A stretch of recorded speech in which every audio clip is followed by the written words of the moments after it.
Chaque année, le corps de Christ est souillé par un fléau qui s'appelle l'addiction.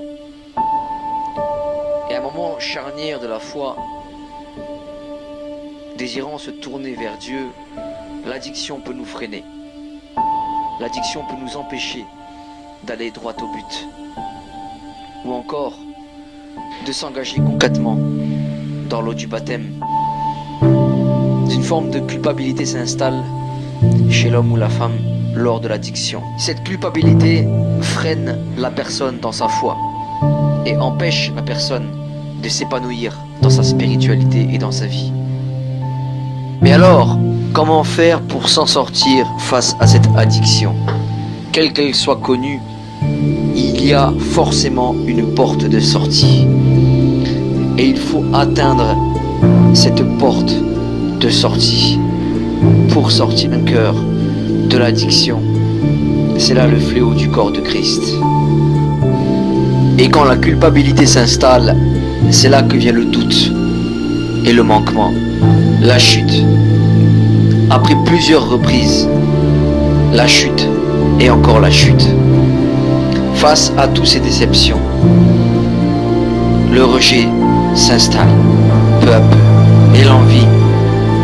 Mais nous devons atteindre cette porte qui est la porte du sortie de l'addiction. Il faut pour cela se lancer. Vous vous êtes peut-être reconnu parmi toutes ces addictions et vous êtes dedans et vous y êtes bien. Le seul problème, c'est votre santé et votre spiritualité qui se dégradent peu à peu. Et vous reconnaissez et vous ressentez le besoin maintenant d'arrêter ces addictions. Dans la Bible, il est dit dans Marc chapitre 9 verset 23, « Tout est possible à celui qui croit ». Alors, tu ressens le besoin de commencer par croire maintenant qu'il est possible d'arrêter l'addiction qui te freine et qui t'empêche d'entrer en pleine consécration avec ton Dieu. Et tu fais bien.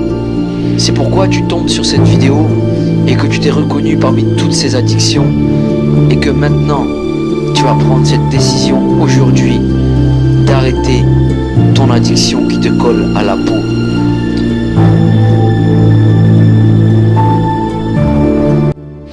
Et maintenant que tu as pris cette décision d'arrêter, tu es dans ce désert qui s'appelle la tentation.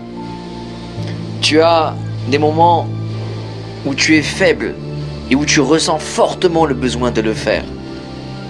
Dans ces moments-là, je t'invite à ne pas céder face à la tentation, mais à tenir jusqu'à ce que tu trouves cette porte de sortie de l'addiction. La Bible dit dans Marc 14, 38, « Priez afin de ne pas tomber en tentation.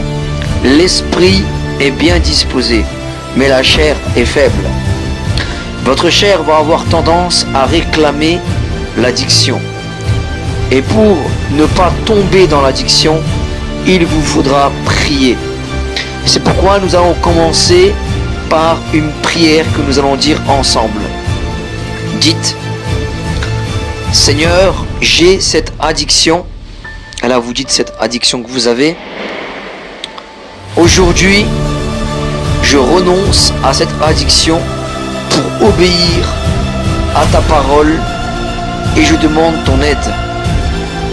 Je demande une libération par ton Saint-Esprit et je réclame la libération de cette addiction définitivement. Et aujourd'hui même, je choisis d'arrêter cette addiction. Au nom de Jésus, Amen. Maintenant que vous avez fait cette prière, priez régulièrement dans le but de ne pas tomber dans cette tentation de l'addiction. Prenez aussi cette habitude de lire régulièrement la Bible pour vous fortifier dans la foi en tant qu'enfant de Dieu. Et si vous n'avez pas accepté Jésus, acceptez-le dans votre vie et baptisez-vous conformément à sa parole. Dans Marc 16,16, il dit, c'est celui qui croira et qui sera baptisé, qui sera sauvé. Celui qui ne croira pas sera condamné. Aujourd'hui, vous avez pris la décision d'arrêter l'addiction à compter de ce jour. Regardez autant de fois que vous voudrez cette vidéo. Vous avez fixé ce jour, marquez-le bien soigneusement dans votre agenda ou dans votre calendrier, car ce jour est le jour de l'arrêt de votre addiction. Maintenant, n'essayez pas de tomber dans la tentation et de retomber à nouveau dans l'addiction, mais plutôt essayez maintenant de marcher et d'avoir la victoire face à cette addiction. Peut-être vous allez retomber, mais relevez-vous à nouveau et vous ferez encore une autre tentative jusqu'à ce que vous y parveniez. Merci d'avoir regardé cette vidéo et que Dieu vous bénisse.